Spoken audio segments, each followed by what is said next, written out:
Eccoci ritrovati in diretta alla pagina Borni in FVG, progetto che mette in rete i corregionali nel mondo. Oggi siamo in compagnia di Andreas Bonifacio, triestino dalla Thailandia. Ciao Andreas. Ciao, ciao a tutti.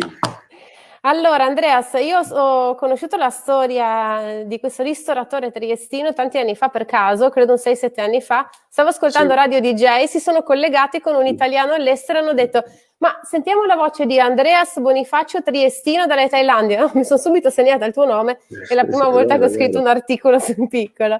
Per 16 anni in Thailandia, tu ti occupi adesso in particolare del ristorante Trattoria, dopo ne parleremo. Però come Sì. prima cosa ti chiedo un po' come state vivendo la situazione di emergenza e come è stato vissuto, insomma, un po' tutto il percorso dall'inizio della diffusione del Covid a questo momento. Ma è stato, boh, guarda, io a gennaio, il 9, l'8 gennaio siamo andati a Hong Kong, io e mia moglie che festeggiavamo i 10 anni di matrimonio. Perciò non se ne parlava granché, si sapeva che c'era, però siamo andati 2 giorni, siamo tornati. E a febbraio è stato un po' più, iniziato ad essere un po' più serio, perciò ha iniziato a bloccare. A marzo hanno deciso poi di bloccare i confini e ad aprile si è rimasti chiusi, perciò per più di un mese tutto è rimasto chiuso, cioè tutto, centri commerciali, negozi, ristoranti, alberghi, tutto chiuso. Potevamo soltanto fare take away o le consegne. È la cosa che molti paesi non hanno avuto e qui abbiamo avuto il coprifuoco, perciò come in tempo di guerra, ad aprile alle 9 dovevamo stare a casa, cioè dovevamo essere a casa e poi l'hanno spostato alle 10, adesso alle 11, perciò alle 11 tutti a nanna. Tra l'altro voi usate tanto le mascherine, anzi c'è l'obbligo giusto di mascherina? 500 euro, 20.000 baht di multa se non le usi, perciò sì, è una cosa, un paradosso, perché come ti dicevo prima, eravamo a Bangkok con mia moglie, tutti con la maschera, tutti, non ho visto una persona senza mascherina, però non usano il casco, perciò grande paura di morire del virus, ma non cadendo dal motorino. Un'altra cosa che mi hai raccontato prima che iniziassimo la diretta è che anche c'è una limitazione particolare per l'alcol. Sì, c'è stato tutto aprile per un mese non si poteva comprare alcol, perciò nemmeno nei negozi, perciò non potevi nemmeno comprare per uso domestico. È stato bloccato completamente per un mese. Poi inizio maggio, il 3 maggio mi pare, hanno lasciato che si potesse comprare nei negozi, però non nei ristoranti. Perciò non possiamo vendere alcol.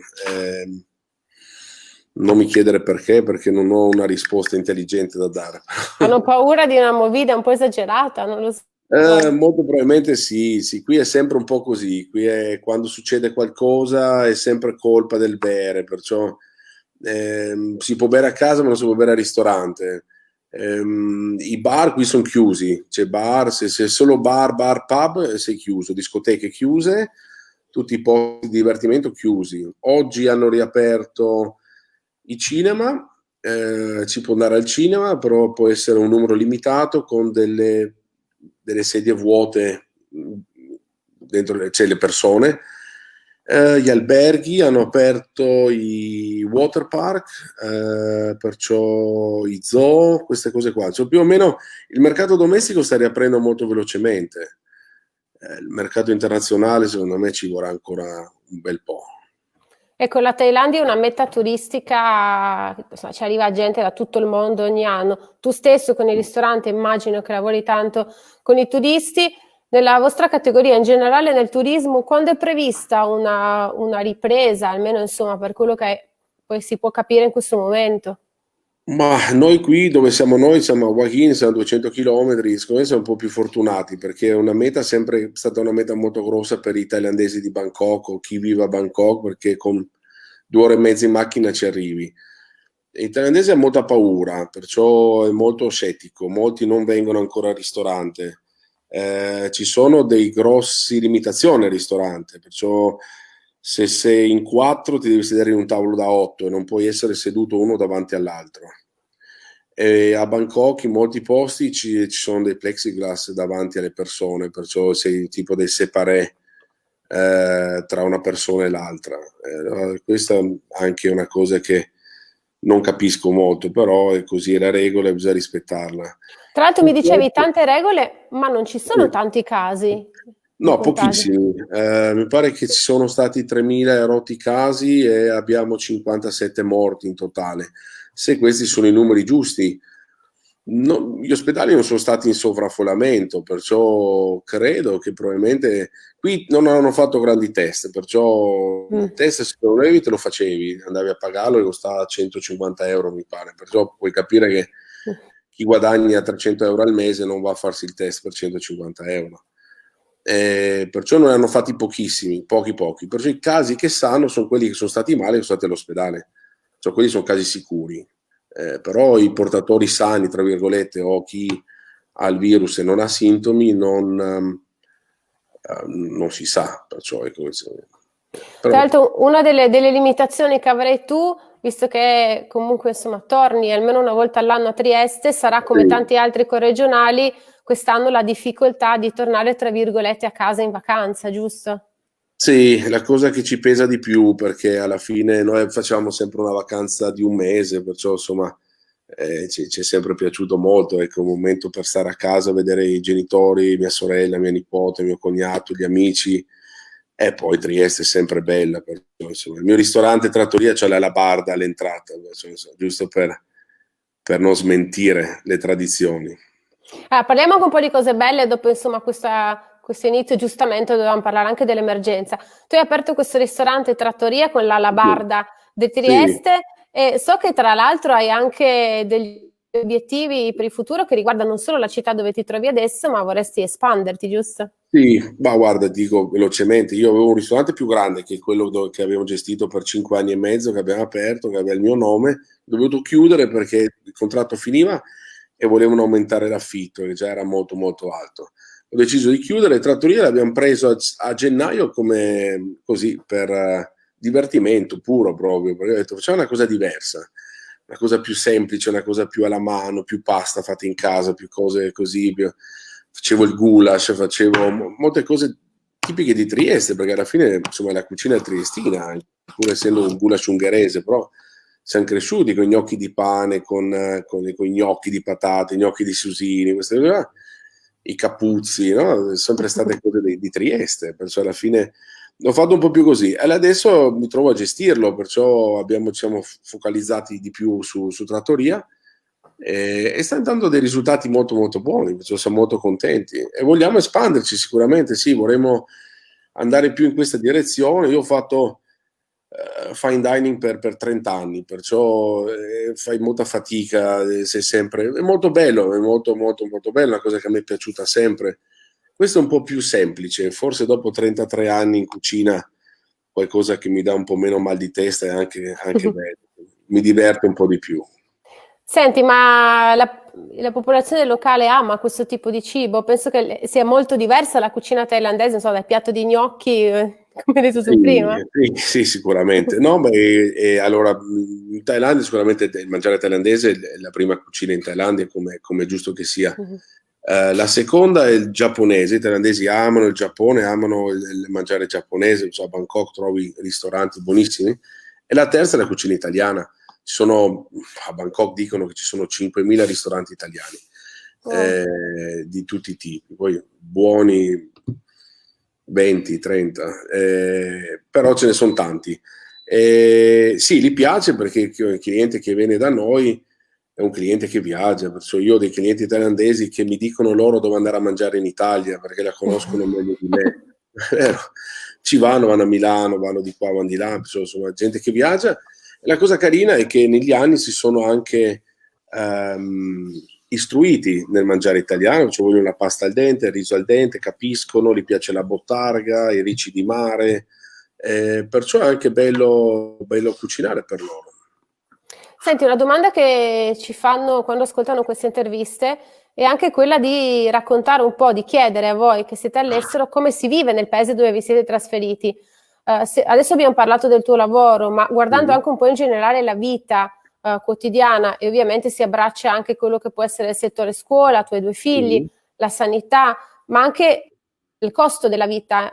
Abbracciando tutti questi argomenti, come si vive in Thailandia? Per quello ovviamente che tu puoi raccontarci.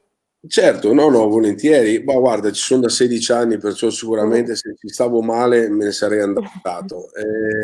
La perfezione non c'è da nessuna parte, non c'è la Thailandia. Io certe volte vedo su Facebook, dicono con 1000 euro stai come un re. No, non è vero, perché il cambio è cambiato, il Thai baht è molto forte sull'euro, perciò 1000 euro sono 35.000 baht, che sono pochi per la Thailandia. La Thailandia può essere, costa molto molto poco, o può essere carissima.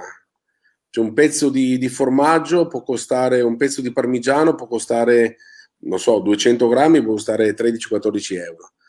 Perciò tutto quello che è importato è molto caro. Il vino ha 400% di tasse di importazione. Cioè bere vino, quando io torno a Trieste, torno in Italia, quando vedo i prezzi mi metto a ridere È perché un lusso lì da voi, sì. sì, è un lusso. È un po' tipico dei paesi un po' in via di sviluppo. Mm. Siccome c'è meno gente che paga le tasse, allora classificano prodotti di lusso e fanno pagare le tasse su quello, così riescono a compensare un po'. Le scuole, ahimè, è un tasto dolente. Io ho 2 bambini, li mando a scuola privata. La scuola thailandese non gli dai un futuro, perciò il governo non ha mai investito nell'educazione in Thailandia per i passati 40 anni. Scuola privata, 2 bambini è cara. Ecco, a noi costa quasi 30.000 euro all'anno per 2 bambini. Cioè, sono tanti Tanto. soldi. Sì, tanta pasta e gnocchi.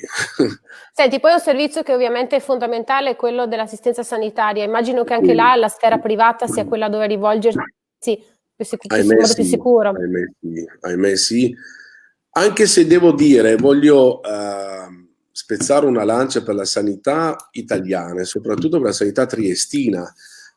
Qui è un po' un sistema americano, cioè hai delle assicurazioni che ti coprono, i ristoranti, sì, i ristoranti, gli ospedali sono alberghi di lusso dove tu hai la tua stanza privata, c'è il bottone premi, l'infermiera corre, puoi ordinare il menù dal menù, te lo portano in camera. Spettacolare, tutto pulito, tutto perfetto. Finché ti copre l'assicurazione ti gestiscono, quando finiscono i soldi ti dicono arrivederci.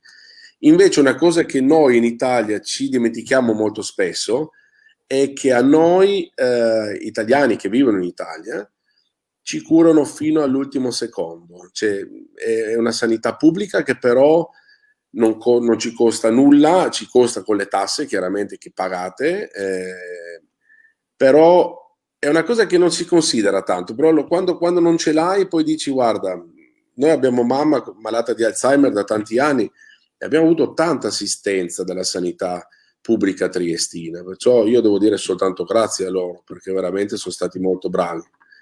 E qui invece dovresti pagare tutto, perciò se c'hai i soldi stai bene e se non ne hai è meglio tornare a casa. Ma qual è l'aspetto che ti ha detto in tutti questi anni, ti ha fatto pensare, ok, rimango qui perché immagino anche la tua attività, la tua famiglia, però ci sono immagino anche un'altra serie di fattori che ti hanno convinto a rimanere lì, a crescere i tuoi figli in Thailandia. Parliamo delle cose belle, ecco, Mm. insomma.